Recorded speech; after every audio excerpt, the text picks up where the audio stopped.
باللہ من الشیطان الرجیم بسم اللہ الرحمن الرحیم قل للذین کفروا ستغلبون وتحشرون الی جہنم وبئس المہاد قد کان لکم آیۃ فی فئتین التقطا فئۃ تقاتل فی سبیل اللہ وأخرى كافرة يرونهم مثليهم رأي العين والله يؤيد بنصره من يشاء إن في ذلك لعبرة لأولي الأبصار قل للذين كفروا ستغلبون وتحشرون إلى جهنم سورہ آل عمران آیت نمبر 12۔ ترجمہ اس کا یہ ہے، قل للذین کفروا، آپ کہہ دیجئے کافروں سے کہ اب تم مغلوب ہوگے اور جمع کیے جاؤ گے دوزخ کی طرف، وبئس المہاد، اور وہ برا ٹھکانہ ہے۔ قل للذین کفروا ستغلبون وتحشرون الی جہنم، آپ کہہ دیجئے کافروں سے کہ اب تم مغلوب ہوگے اور ہانکے جاؤ گے دوزخ کی طرف اور وہ برا ٹھکانہ ہے۔ آیت نمبر 12 تک وضاحت ہو چکی تھی۔ یہ سورہ آل عمران چل رہی ہے اور 11 آیتوں تک وضاحت آپ کے سامنے بیان کی گئی تھی، جس کے شروع میں اللہ تعالیٰ نے توحید کی طرف اشارہ کیا، پھر اس کے بعد جو متشابہات آیتیں ہیں ان کے بارے میں وضاحت کی گئی، پھر ساتھ ہی ساتھ ان لوگوں کے بارے میں جو راسخین فی العلم ہوتے ہیں، علم میں بصارت رکھتے ہیں، ان کے بارے میں ذکر کیا گیا تھا، اور اسی کے ساتھ دعا بھی ذکر کی گئی تھی، ربنا لا تزغ قلوبنا۔ یہ وہ دعا ہے جو خود نبی پاک علیہ السلام کیا کرتے تھے۔ بہرحال یہ ساری وضاحتیں آ چکی ہیں۔ اب یہ جو آپ کے سامنے آیت ہے، یہ آیت نمبر 12 ہے۔ آپ کہہ دیجئے کافروں سے کہ اب تم مغلوب ہوگے اور ہانکے جاؤ گے، جمع کیے جاؤ گے جہنم کی طرف، اور وہ برا ٹھکانہ ہے۔ معارف اور مسائل اس آیت یعنی آیت نمبر 12 کے یہ ہیں کہ دیکھیے، ممکن ہے کہ آیت سے کوئی شخص یہ شبہ کر لے کہ اس آیت سے معلوم ہوتا ہے کہ کفار مغلوب ہوں گے، حالانکہ سب کفار دنیا میں مغلوب نہیں۔ لیکن یہ شبہ یہاں اس لیے نہیں ہو سکتا کیونکہ یہاں کفار سے مراد دنیا بھر کے کفار مراد نہیں ہیں، بلکہ اس وقت کے مشرکین اور یہود مراد ہیں۔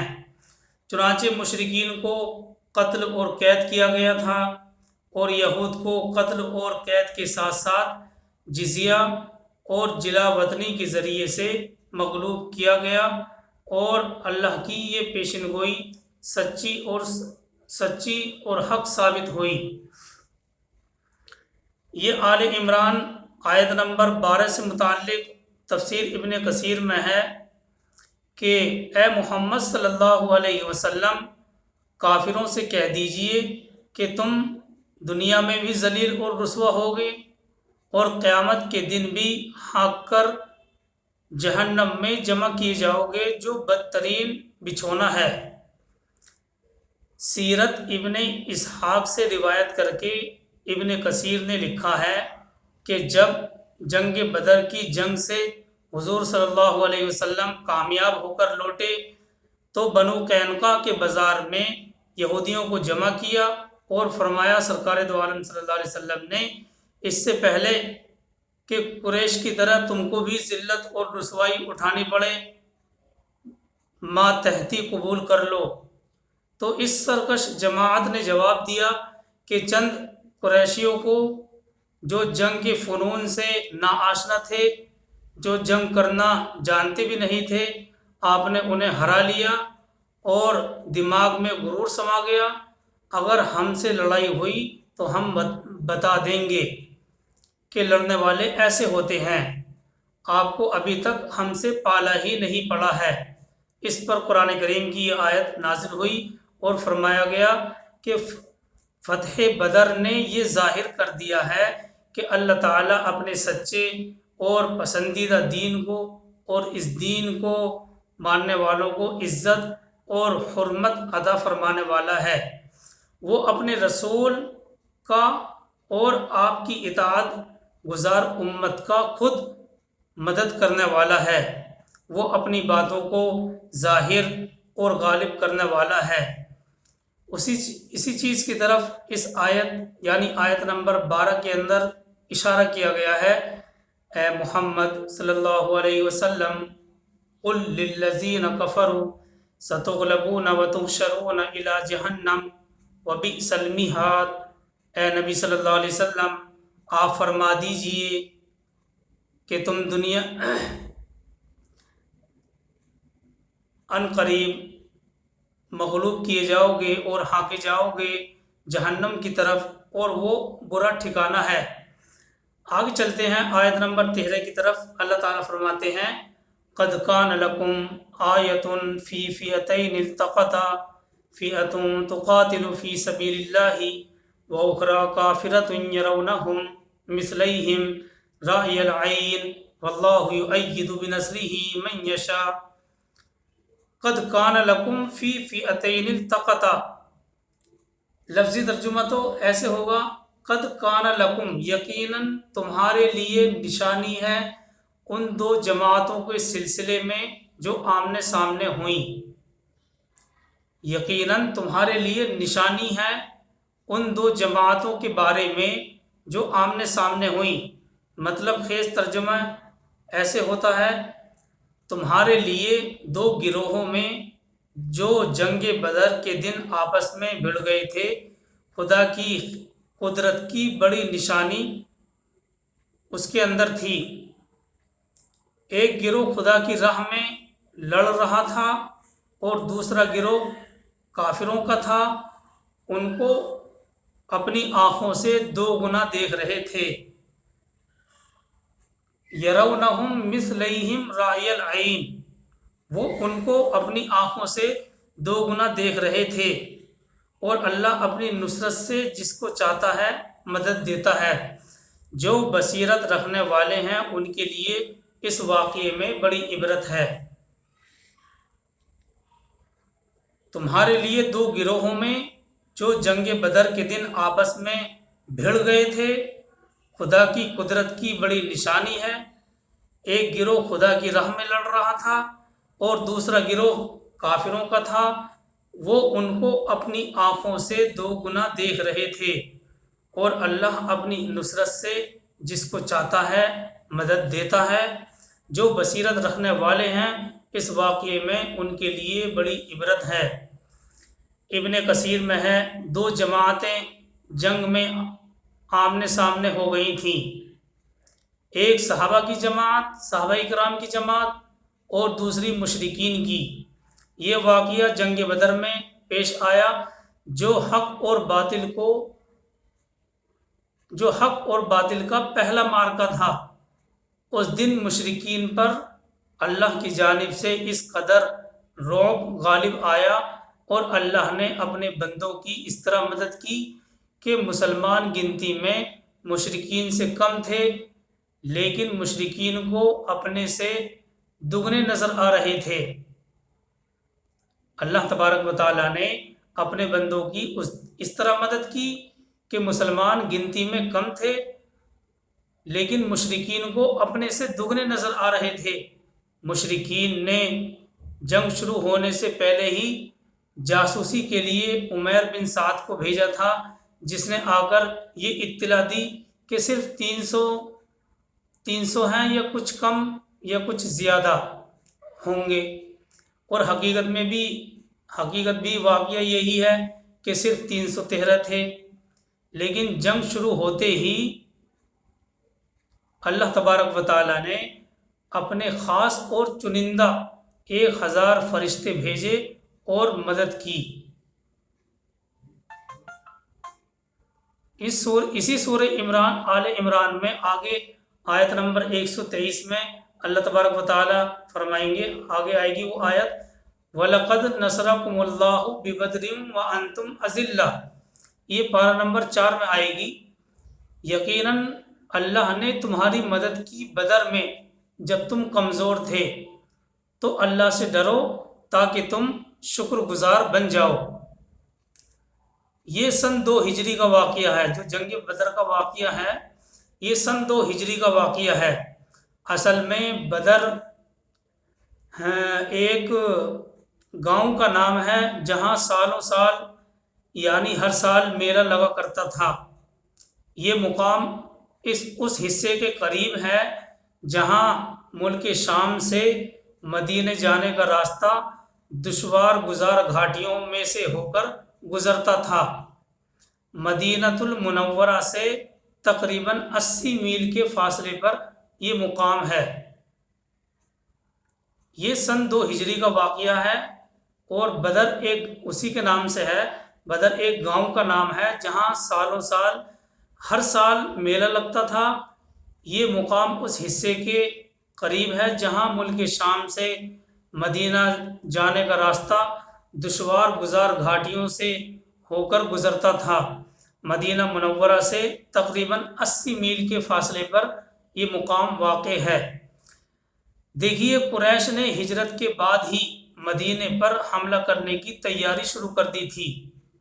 جب سرکار دو عالم صلی اللہ علیہ وسلم نے کفار کے مظالم سے تنگ آ کر مدینۃ المنورہ ہجرت کی اور وہاں پہنچ کر ان کی مدد اور نصرت کی گئی اور اسلام کو عروج ہونا شروع ہو گیا، تبھی سے قریش نے ہجرت کے بعد ہی سے مدینۃ المنورہ پر حملہ کرنے کی تیاریاں شروع کر دی تھیں، اور عبداللہ بن ابی بن جو رئیس المنافقین تھا، عبداللہ بن ابی کو انہوں نے خط بھی بھیجا تھا کہ یا تو آپ محمد صلی اللہ علیہ وسلم کو نعوذ باللہ قتل کر دو، یا ہم آ کر ان کے ساتھ ساتھ تمہارا کام بھی، تمہارا قصہ بھی تمام کر دیں گے۔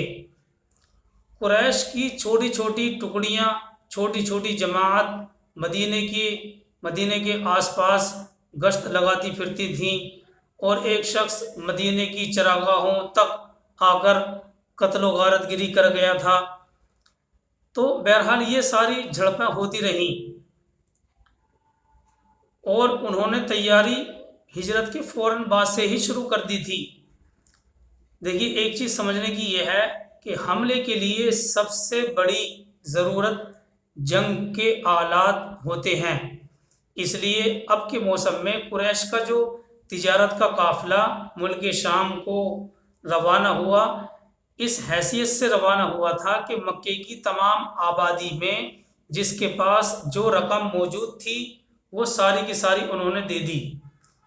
نہ صرف مرد بلکہ عورتیں جو تجارت کے کاروبار میں بہت کم حصہ لیتی تھیں، ان کا بھی ایک ایک فرد اس کے اندر شریک تھا۔ اور ادھر سرکار دو عالم صلی اللہ علیہ وسلم کو ان حالات کی اطلاع ملی، تو آپ صلی اللہ علیہ وسلم نے صحابہ اکرام کو جمع کیا اور واقعے کا اظہار کیا۔ حضرت ابو بکر صدیق وغیرہ رضی اللہ تعالی عنہما نے جان نثار کی اور فرمایا کہ اللہ کے نبی، ہماری جان آپ پر قربان ہے۔ لیکن یہ تو مکی لوگ تھے۔ سرکار دو عالم صلی اللہ علیہ وسلم انصار کی طرف دیکھتے تھے، کیونکہ انصار نے بیعت کے وقت صرف یہ اقرار کیا تھا کہ وہ اس وقت تلوار اٹھائیں گے جب دشمن مدینے پر چڑھ آئیں گے، اس سے پہلے تلوار نہیں اٹھائیں گے۔ حضرت سعد ابن عبادہ رضی اللہ تعالیٰ عنہ یہ قبیلہ خزرج کے سردار تھے، انہوں نے نبی صلی اللہ علیہ وسلم کو دیکھا اور محسوس کیا کہ نبی صلی اللہ علیہ وسلم کی نظریں ہمارے اوپر جمی ہوئی ہیں، تو انہوں نے اٹھ کر فرمایا، حضور کا اشارہ ہماری طرف ہے، اللہ کی قسم آپ فرمائیں تو ہم سمندر میں کود پڑیں، اگر آپ کہیں تو ہم سمندر میں کود پڑیں۔ یہ صحیح مسلم کی روایت ہے، اور بخاری میں یہ روایت ہے کہ حضرت مقداد رضی اللہ تعالیٰ عنہ نے یہ فرمایا تھا کہ ہم موسیٰ کی قوم کی طرح نہیں ہیں جس نے یہ کہہ دیا تھا کہ آپ اور آپ کا خدا جا کر لڑے۔ ہم لوگ آپ کے دائیں سے، آپ کے بائیں سے، آپ کے آگے سے، پیچھے سے لڑیں گے۔ ان کی اس تقریر سے سرکار دو عالم صلی اللہ علیہ وسلم کا چہرہ چمک اٹھا تھا۔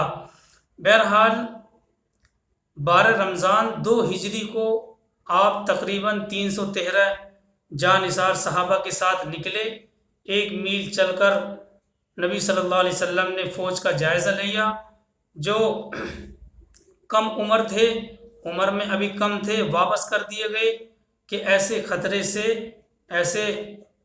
خطرے سے بھرے ہوئے موقع پر بچوں کا کوئی کام نہیں۔ عمیر بن ابن ابی وقاص ایک کمسن لڑکے تھے، ان کا نام تھا عمیر بن ابی وقاص، ایک کمسن لڑکے تھے۔ جب ان کو واپس کرنے کے لیے کہا گیا تو وہ رو پڑے۔ آخر حضور صلی اللہ علیہ وسلم نے ان کو اجازت مرحمت فرمائی۔ عمیر کے بھائی سعد ابن ابی وقاص نے کمسن سپاہی کے گلے میں تلوار ڈالی۔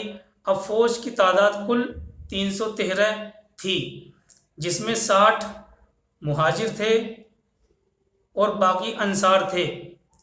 اور ادھر کیونکہ منافقین اور یہودیوں کی طرف سے اطمینان نہیں تھا، اس لیے ابو لبابہ بن عبد المنذر کو مدینے کا حاکم مقرر کیا۔ سرکار دو عالم صلی اللہ علیہ وسلم نے کیونکہ منافقین اور یہود کی طرف سے اطمینان نہیں تھا، اس لیے ابو لبابہ بن عبد المنذر کو مدینے کا حاکم مقرر کیا اور حکم دیا کہ مدینے کو واپس جاؤ۔ مدینے کے اوپری علاقے پر عاصم بن عدی کو مقرر کیا۔ یہ انتظامات کرنے کے بعد آپ بدر کی طرف، جہاں سے اہل مکہ کے آنے کی خبر تھی، ادھر چلے۔ 2 خبر پہنچانے والے آگے روانہ کر دیے نبی صلی اللہ علیہ وسلم نے، تاکہ قریش کی نقل و حرکت کی خبر لائیں۔ انہوں نے خبر دی کہ قریش وادی کے دوسرے سرے تک آ پہنچے ہیں۔ بہرحال مکہ معظمہ سے کفار بڑے سر و سامان سے نکلے تھے۔ 1000 آدمیوں کی جمعیت تھی۔ 1000 آدمیوں کی جمعیت پر مشتمل ان کی فوج تھی۔ قریش کے جو بڑے بڑے رؤسا تھے، سب شریک تھے۔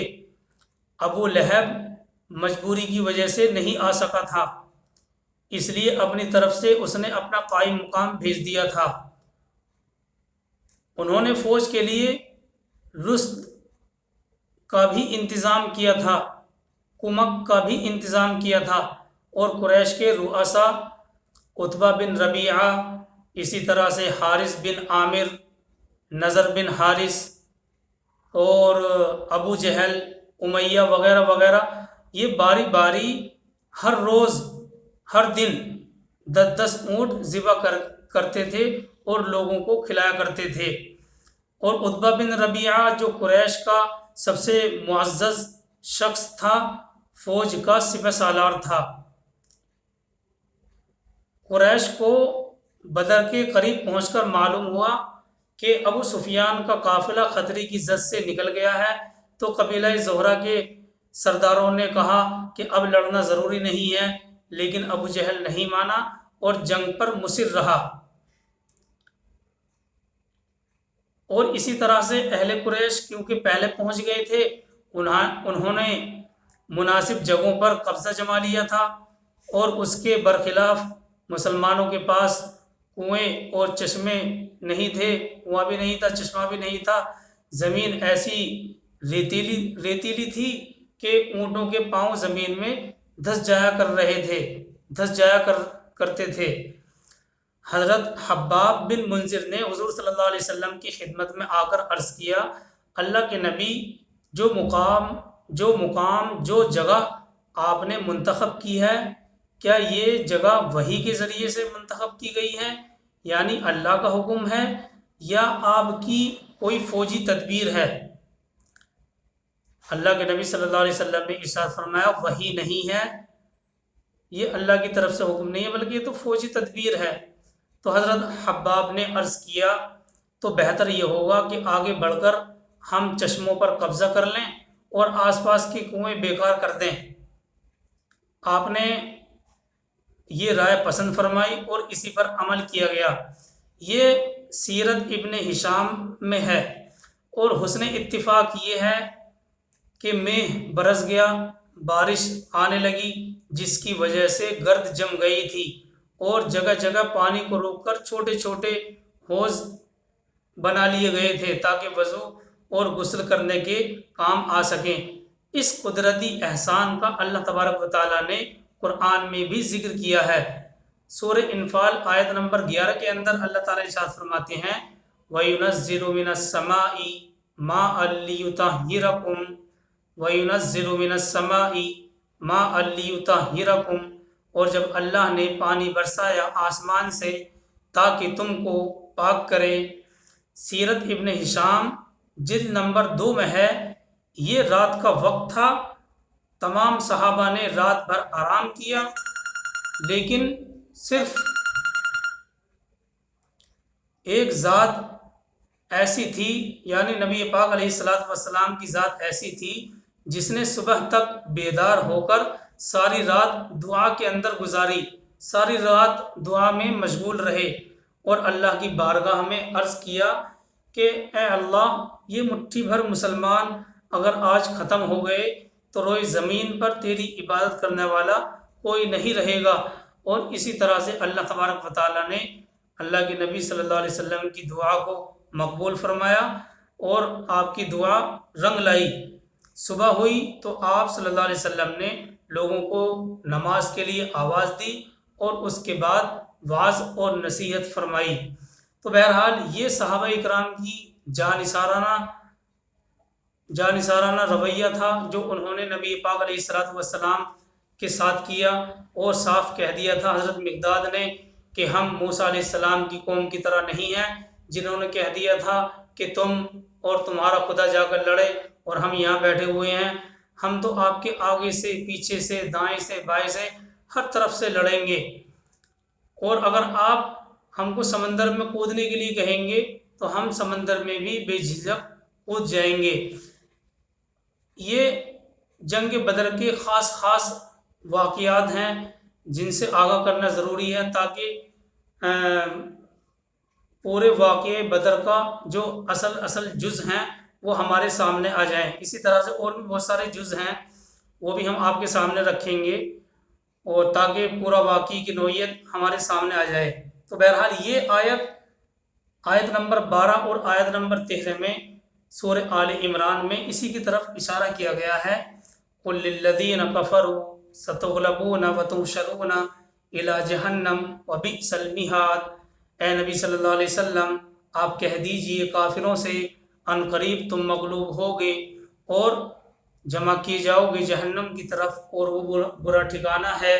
یقیناً تمہارے لیے نشانی ہے ان دو جماعتوں کے بارے میں جو آمنے سامنے ہوئی، ان میں سے ایک جماعت جو لڑ رہی تھی اللہ کے راستے میں، اور دوسری جماعت کافروں کی تھی، وہ ان کو اپنے سے دوگنا دیکھ رہے تھے۔